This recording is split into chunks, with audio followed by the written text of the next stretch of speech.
എല്ലാവർക്കും നമസ്കാരം. Teach from ഹാർട്ടിൻ്റെ പുതിയൊരു വീഡിയോയിലേക്ക് സ്വാഗതം. എൻ്റെ പ്രിയപ്പെട്ട NIOS Plus Two വിദ്യാർത്ഥികളെ, നമ്മൾ ഹിസ്റ്ററി എക്സാം 2023 ഏപ്രിൽ ഹിസ്റ്ററി എക്സാമിന് വേണ്ടിയിട്ട് ഓരോ ചാപ്റ്ററിൽ നിന്നും പ്രധാനപ്പെട്ട ക്വസ്റ്റ്യൻസ് പഠിക്കുകയാണല്ലേ. ചാപ്റ്റർ 1-ാമത്തേതിൽ നിന്ന്, അതായത് ചാപ്റ്റർ 1-ൽ നിന്ന് ഇന്നലെ നമ്മൾ പ്രധാനപ്പെട്ട ക്വസ്റ്റ്യൻസ്, മുൻ വർഷങ്ങളിൽ ചോദിക്കപ്പെട്ടിട്ടുള്ള ക്വസ്റ്റ്യൻസ് മനസ്സിലാക്കി. ഇന്ന് ചാപ്റ്റർ 2-ൽ നിന്ന് മുൻ വർഷത്തെ ക്വസ്റ്റ്യൻ പേപ്പർ അതിൽ നിന്നൊക്കെ സെലക്ട് ചെയ്തിട്ടാണ് പ്രധാനപ്പെട്ടത് മാത്രമാണ് നമ്മൾ പഠിക്കുന്നത്. 2-ാമത്തെ ചാപ്റ്ററിൽ നിന്നുള്ള പ്രധാനപ്പെട്ട ക്വസ്റ്റ്യൻസ് ഏതൊക്കെയാണെന്ന് നമുക്ക് നോക്കാം. ഇതിൽ നമ്മൾ പ്രധാനമായിട്ട് 2-ാമത്തെ chapter the geographical setting and prehistoric cultures of India, ഭൂമിശാസ്ത്രപരമായ സംവിധാനങ്ങളും പുരാതന ഇന്ത്യൻ സംസ്കാരവും. അതിൽ നമ്മൾ പാലിയോലിത്തിക് ഏജ്, അതുപോലെ തന്നെ മെസോലിത്തിക്, നിയോലിത്തിക്, ചാൽക്കോലിത്തിക്, ഇങ്ങനെയുള്ള ശിലായുഗ, അത് ഏറ്റവും ഇമ്പോർട്ടൻ്റ് ആയിട്ടുള്ളതാണ് ശിലായുഗങ്ങളെക്കുറിച്ച് പഠിക്കുന്നത്. അപ്പോൾ ഫസ്റ്റിൽ write a short note on paleolithic age. എന്താണ് പ്രാചീന ശിലായുഗം അല്ലെങ്കിൽ പാലിയോലിത്തിക് ഏജ്? നമുക്കറിയാം എന്താണ് പാലിയോലിത്തിക് ഏജ് എന്ന് പറയുമ്പോഴത്തേക്കും, അല്ലെങ്കിൽ മഹാശിലായുഗം എന്നും അറിയപ്പെടുന്നതാണ്. മിനുസമില്ലാത്ത പരുക്കൻ ശില ആയുധങ്ങൾ ഉപയോഗപ്പെടുത്തിയിരുന്ന ഒരു കാലഘട്ടമാണ് എന്ന് പറയുന്നത് പ്രാചീന ശിലായുഗം. അതുപോലെ തന്നെ പ്രാചീന ശിലായുഗത്തിൽ ആയുധങ്ങൾ നിർമ്മിച്ചത് സ്ഫടിക കല്ലുകൾ കൊണ്ടായിരുന്നു. അതുകൊണ്ട് തന്നെ ആ കാലഘട്ടത്തിലെ മനുഷ്യരെ എന്തെന്ന് വിളിച്ചിരുന്നു ഉപയോഗിച്ചിരുന്നവരെ സ്ഫടികക്കല്ലു മനുഷ്യർ എന്നുകൂടി വിളിച്ചു പോന്നിരുന്നു. ഇവർക്ക് കൃഷി അറിയില്ലായിരുന്നു. അതുപോലെ ഒരു തരത്തിലുള്ള ലോഹങ്ങളും ഇവർ ഉപയോഗിച്ചിരുന്നില്ല. മരങ്ങളിൽ നിന്ന് ശേഖരിക്കുന്ന ഫലങ്ങളും മൃഗങ്ങളെ കൊന്നു കിട്ടുന്ന മാംസവും മത്സ്യവും ഒക്കെ ആയിരുന്നു പ്രാചീന ശിലായുഗത്തിലെ ജനങ്ങളുടെ ആഹാരമെന്ന് പറയുന്നത്. ഇവർ താമസിച്ചിരുന്നത് പ്രകൃതിദത്തമായ ഗുഹകളിലായിരുന്നു. ഇത് നിങ്ങൾക്ക് നമ്മുടെ ഹിസ്റ്ററിയുടെ ക്ലാസ്സുകൾ, അതിൻ്റെ പ്ലേലിസ്റ്റ് നോക്കിയാൽ കിട്ടും. നമ്മൾ 2-ാമത്തെ ചാപ്റ്ററൊക്കെ എന്ത് ചെയ്തിട്ടുണ്ട്, ക്ലാസ് അതിൽ നമ്മൾ അപ്ലോഡ് ചെയ്തിട്ടുണ്ട്. 2-ാമത്തെ അതുപോലെ ഇമ്പോർട്ടൻ്റ് ആയിട്ടുള്ള ഒരു ക്വസ്റ്റ്യനാണ് right a short note on chalcolithic age. ഞാൻ പറഞ്ഞിട്ടുണ്ട്, ഞാനൊക്കെ പണ്ട് കാൽക്കോലിത്തിക് ഏജ് എന്നാണ് ഞങ്ങളൊക്കെ പഠിച്ചിട്ടുള്ളത്. ഇപ്പോൾ ചാൽക്കോലിത്തിക് എന്നാണ് നിങ്ങളുടെ ടെക്സ്റ്റുകളിൽ വരുന്നത്. താമ്രയുഗമെന്നോ താമ്രശിലായുഗമെന്നോ ഒക്കെ പറയാം. എന്താണ് ചാൽക്കോലിത്തിക് ഏജ്? അതായത് നവീന ശിലായുഗത്തിൻ്റെ അന്ത്യത്തിൽ ലോഹങ്ങൾ ഉപയോഗത്തിൽ വരികയും അതോടുകൂടി ലോഹങ്ങൾ ഉപയോഗിക്കുന്ന ഒരു യുഗത്തിൻ്റെ ആരംഭം ഉണ്ടാവുകയും ചെയ്തു. ഈ ലോഹങ്ങൾ ഉപയോഗിക്കുമ്പോഴും ശിലാ ഉപകരണങ്ങൾ മുഴുവനായി ഈ മനുഷ്യർ എന്ത് ചെയ്തിരുന്നില്ല, ഉപേക്ഷിച്ചിരുന്നില്ല. ഇങ്ങനെ മനുഷ്യർ ശിലായുഗങ്ങളും അതുപോലെ ചെമ്പിൻ്റെ ആയുധങ്ങളും ഉപയോഗിച്ചു. ശിലായുഗങ്ങളല്ല, ശിലാ ആയുധങ്ങളാണ്. നിങ്ങൾക്ക് ഗൈഡിൽ അത് തെറ്റായിട്ടാണ് കൊടുത്തിരിക്കുന്നത്. അങ്ങനെ മനുഷ്യൻ എന്ത് ചെയ്യുന്നു, ശില കൊണ്ടുള്ള ആയുധങ്ങളും ചെമ്പിൻ്റെ ആയുധങ്ങളും ഉപയോഗിച്ചിരുന്ന ഒരു കാലം ഉണ്ടായിരുന്നു. അതാണ് താമ്രയുഗം. മനസ്സിലായല്ലോ? അപ്പോൾ എന്താണ് ചാൽക്കോലിത്തിക് ഏജ് എന്ന് പറഞ്ഞാൽ, നവീന ശിലായുഗത്തിൻ്റെ അന്ത്യത്തിൽ ലോഹങ്ങളുടെ ഉപയോഗം വന്നപ്പോഴേക്കും ശിലാ ഉപകരണങ്ങൾ മുഴുവനായിട്ട് മനുഷ്യൻ ഉപേക്ഷിച്ചില്ല. ഇങ്ങനെ മനുഷ്യൻ ശില കൊണ്ടുള്ള ആയുധങ്ങളും അതുപോലെ തന്നെ ചെമ്പിൻ്റെ ആയുധങ്ങളും ഉപയോഗിച്ചിരുന്ന കാലം, ആ കാലഘട്ടത്തെയാണ് നമ്മൾ താമ്രശിലായുഗം എന്ന് പറയുന്നത്.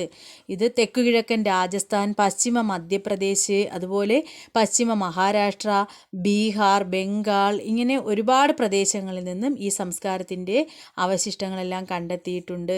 ചെമ്പും ഈയവും ഉരുക്കി ചേർക്കുന്ന സാങ്കേതിക വിദ്യയും ആർക്കറിയാമായിരുന്നു? ഈ താമ്രശിലായുഗം അല്ലെങ്കിൽ താമ്രയുഗത്തിലെ മനുഷ്യന് അറിയാമായിരുന്നു. അങ്ങനെ അവർ ഉണ്ടാക്കിയ സങ്കര ലോഹമാണ് ബ്രോൺസ് അല്ലെങ്കിൽ വെങ്കലം എന്ന് പറയുന്നത്. അപ്പോൾ ചെമ്പിനേക്കാൾ കാഠിന്യമേറിയ ലോഹമായിരുന്നു വെങ്കലം, അല്ലേ? വെങ്കലത്തിൻ്റെ ഉപയോഗം കൂടുതൽ വർദ്ധിക്കുകയും വ്യാപിക്കുകയും ഒക്കെ ചെയ്തപ്പോൾ ആ കാലഘട്ടത്തെ എന്തെന്നുകൂടി അറിയപ്പെടാൻ തുടങ്ങി, വെങ്കലയുഗം അല്ലെങ്കിൽ ബ്രോൺസ് ഏജ് എന്നുകൂടി അറിയപ്പെടാൻ തുടങ്ങി. അതുപോലെ തന്നെ ഈ താമ്രയുഗത്തിലാണ് ചിത്രപ്പണികളോടുകൂടിയ മൺപാത്രങ്ങൾ ആദ്യമായിട്ട് ഉപയോഗത്തിൽ വരുന്നത്. കറുപ്പ്, ചുവപ്പ് എന്നീ വർണ്ണങ്ങളിലുള്ള മൺപാത്രങ്ങൾ ഈ കാലഘട്ടത്തിൽ നിർമ്മിക്കപ്പെട്ടു. ഈ കാലഘട്ടത്തിലെ ജനതയ്ക്ക് ചുട്ട ഇഷ്ടിക പരിചിതമായിരുന്നു. അവർ കല്ലുകൊണ്ട് നിർമ്മിച്ച വീടുകൾ അവർക്കുണ്ടായിരുന്നു. കൃഷി എന്തൊക്കെയായിരുന്നു? ബാർലി, ഗോതമ്പ്, പയറുവർഗ്ഗങ്ങൾ, നെല്ല് എന്നിവയാണ് ഇവർ കൃഷി ചെയ്തിരുന്നത്. കൂടാതെ ഇവരെന്തൊക്കെ ഭക്ഷിച്ചിരുന്നു? മാംസ്യങ്ങളൊക്കെ ഇവരുടെ ഭക്ഷണത്തിൽ മത്സ്യമാംസങ്ങൾ ഉൾപ്പെടുത്തിയിരുന്നു.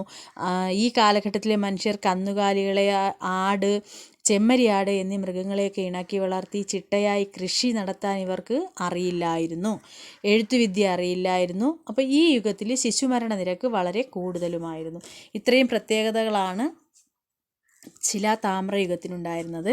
നെക്സ്റ്റ് അതുപോലെ തന്നെ ഇമ്പോർട്ടൻ്റ് ആയിട്ടുള്ളതാണ് mention the important changes took place during the Mesolithic age. മധ്യശിലായുഗത്തിൽ, മെസോലിത്തിക് മീൻസ് മധ്യശിലായുഗം. അപ്പോൾ മനുഷ്യൻ്റെ ജീവിതം എങ്ങനെയായിരുന്നു എന്നാണ്.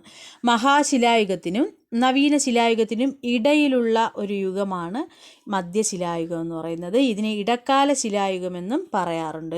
ഈ ഘട്ടത്തിൽ എന്താണ്, മനുഷ്യർ വേട്ടയാടി മീൻ പിടിച്ചും അതുപോലെ തന്നെ എന്താണ് ഫലവർഗത്തിൽപ്പെട്ട അങ്ങനെയുള്ള സാധനങ്ങളൊക്കെ ശേഖരിച്ചുമാണ് കഴിഞ്ഞുകൂടിയിരുന്നതെങ്കിലും പിന്നീട് അവർ മൃഗങ്ങളെ ഇണക്കി വളർത്താൻ തുടങ്ങി, ചെറിയ ശില ആയുധങ്ങൾ ഉണ്ടാക്കാനും ഉപയോഗിക്കാനും ഒക്കെ തുടങ്ങി എന്നതാണ് ഈ കാലഘട്ടത്തിൻ്റെ മധ്യശിലായുഗത്തിൻ്റെ ഒരു പ്രത്യേകത. അതുപോലെ തന്നെ ഈ കാലഘട്ടത്തിലെ മനുഷ്യൻ മൈക്രോലിത്തുകൾ എന്നും അറിയപ്പെടുന്നു. എന്താണ് മൈക്രോലിത്തുകൾ എന്നറിയപ്പെടുന്ന, അതായത് ആ മനുഷ്യർ ഉപയോഗിച്ചിരുന്ന ആയുധങ്ങൾ, ചെറിയ രീതിയിലുള്ള ആയുധങ്ങൾ ഉപയോഗിച്ചിരുന്നത് കൊണ്ടാണ് എന്തെന്ന് മൈക്രോലിത്തുകൾ എന്നറിയപ്പെടുന്ന ചെറിയ ശില ആയുധങ്ങൾ ഇവർ ഉപയോഗിച്ചിരുന്നു. മധ്യ ഇന്ത്യ, ഗുജറാത്ത്, ആന്ധ്രാപ്രദേശ്, അതുപോലെ ഛോട്ടാ നാഗ്പൂർ എന്നിവിടങ്ങളിൽ നിന്നെല്ലാം ഈ മധ്യശിലായുഗത്തിൻ്റെ സാംസ്കാരിക അവശിഷ്ടങ്ങൾ കണ്ടെടുത്തിട്ടുമുണ്ട്. നെക്സ്റ്റ് അതുപോലെ ഇമ്പോർട്ടൻ്റ് ആയിട്ടുള്ളതാണ് neolithic age. Write an essay on neolithic age. ഈ കാലഘട്ടങ്ങളെക്കുറിച്ച് എഴുതാൻ മുൻ വർഷങ്ങളിൽ ഏതെങ്കിലും ഒരെണ്ണം ഉറപ്പായിട്ട് ചോദിക്കും. നവീന ശിലായുഗത്തെക്കുറിച്ച് എഴുതുക. ഈ നവീന ശിലായുഗത്തിൻ്റെ പ്രത്യേകതകളാണ്, പ്രധാന സവിശേഷതകൾ. അത് നിങ്ങൾ പോയിൻറ്റ്സ് മനസ്സിലാക്കിയിട്ട് അതിനെ വിശദമായിട്ട് എഴുതിയാൽ മതി. അതായത് പ്രധാനമായിട്ടും 9 സവിശേഷതകൾ, സ്വഭാവ സവിശേഷതകളാണ് ഉണ്ടായിരുന്നത്. ഒരുപക്ഷെ ക്യാരക്ടറിസ്റ്റിക്സ് ഓഫ് നിയോലിത്തിക് എന്ന് ചോദിച്ചാൽ ഇത് തന്നെയാണ് എഴുതാനുള്ളത്. ഒന്നാമത്തേത് എന്താണ്, മിനുസപ്പെടുത്തിയ ആയുധങ്ങളുടെ ഉപയോഗം. ഈ കാലഘട്ടത്തിൻ്റെ ഏറ്റവും വലിയ പ്രത്യേകതയായിരുന്നു ആയുധങ്ങൾ എന്ത് ചെയ്തു, അവർ മിനുസപ്പെടുത്തിയ ആയുധങ്ങൾ ഉപയോഗിക്കാൻ തുടങ്ങി. ഉൽപ്പാദനത്തിൻ്റെ ആരംഭം, ഭക്ഷ്യവസ്തുക്കൾ വൻതോതിൽ ഉൽപ്പാദിപ്പിക്കാൻ തുടങ്ങി. നല്ല രീതിയിൽ കൃഷി ചെയ്യാനൊക്കെ ആരംഭിച്ചത് നവീന ശിലായുഗത്തിലാണ്. അതുപോലെ കൃഷിയുടെ ആരംഭം അല്ലേ, കൃഷി ആരംഭിച്ചത്. പിന്നെ സ്ഥിരതാമസത്തിൻ്റെ തുടക്കം നവീന ശിലായുഗത്തിലാണ്. നിയോലിത്തിക് ഏജ്, ആ സമയത്താണ് മനുഷ്യൻ സ്ഥിരതാമസത്തിൻ്റെ തുടക്കം കുറിക്കുന്നത്. തീയുടെ ഉപയോഗം ഏറ്റവും പ്രധാനപ്പെട്ട പോയിൻ്റാണ്. തീയുടെ ഉപയോഗം ഏറ്റവും കൂടുതലായിട്ട് നിയോലിത്തിക് കൾച്ചർ ആ സമയത്താണ്. മൃഗങ്ങളെ ഇണക്കി വളർത്താൻ തുടങ്ങി. മൺപാത്ര നിർമ്മാണം ആരംഭിച്ചു. ഗൃഹനിർമ്മാണം, അവർ വീടുകൾ നിർമ്മിച്ച് താമസം. അതുപോലെ സമൂഹത്തിൽ വർഗവ്യത്യാസത്തിൻ്റെ ആരംഭം, മനുഷ്യനെ തട്ടുകളായി വിഭജിക്കുന്ന രീതിയിലുള്ള വർഗവ്യത്യാസത്തിൻ്റെ, മുതലാളി തൊഴിലാളി, പിന്നീട് അങ്ങോട്ട് അങ്ങനെ ഒരു വർഗവ്യത്യാസമൊക്കെ ആരംഭിക്കുന്നത് ഈ കാലഘട്ടം മുതലാണ്. ഒന്നുകൂടി പറഞ്ഞുതരാം. മിനുസപ്പെടുത്തിയ ആയുധങ്ങളുടെ ഉപയോഗം, ഭക്ഷ്യ ഉൽപ്പാദനത്തിൻ്റെ ആരംഭം, കൃഷിയുടെ ആവിർഭാവം, പിന്നെന്താണ് സ്ഥിരതാമസത്തിൻ്റെ തുടക്കം, തീയുടെ ഉപയോഗം, മൃഗങ്ങളെ ഇണക്കി വളർത്തൽ, മൺപാത്ര നിർമ്മാണം, ഗൃഹനിർമ്മാണം, സമൂഹത്തിൽ വർഗവ്യത്യാസത്തിൻ്റെ ആരംഭം. ഇത്രയുമാണ് എന്തെന്ന് പറയുന്നത് ക്യാരക്ടറിസ്റ്റിക്സ് ഓഫ് നിയോലിത്തിക് ഏജ് എന്നുള്ളതിൻ്റെ ആൻസർ. അതുപോലെ തന്നെ നിയോലിത്തിക് ഏജിൻ്റെ പ്രത്യേകതകൾ, അതിനെക്കുറിച്ചൊക്കെ എഴുതാൻ പറഞ്ഞാൽ ഇതിനെ എന്ത് ചെയ്യുക, വിശദമായിട്ട് എഴുതിയാൽ മതിയാകും.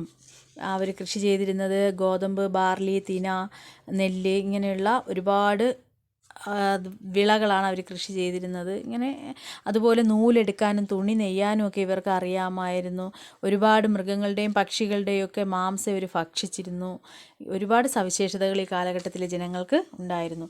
ഒന്നുകൂടി പറഞ്ഞുതരാം. പാലിയോലിത്തിക് ഏജ് എന്ന് പറയുമ്പോൾ പ്രാചീന ശിലായുഗം, ചാൽക്കോലിത്തിക് ഏജ് എന്ന് പറയുമ്പോൾ താമ്രശിലായുഗം അല്ലെങ്കിൽ ശിലാതാമ്രയുഗം, മെസോലിത്തിക് ഏജ് എന്ന് പറയുമ്പോൾ മധ്യശിലായുഗം, നിയോലിത്തിക് ഏജ് എന്ന് പറയുമ്പോൾ നവീന ശിലായുഗം. മനസ്സിലായല്ലോ? ഇത്രയും ഓർത്തെടുക്കുക.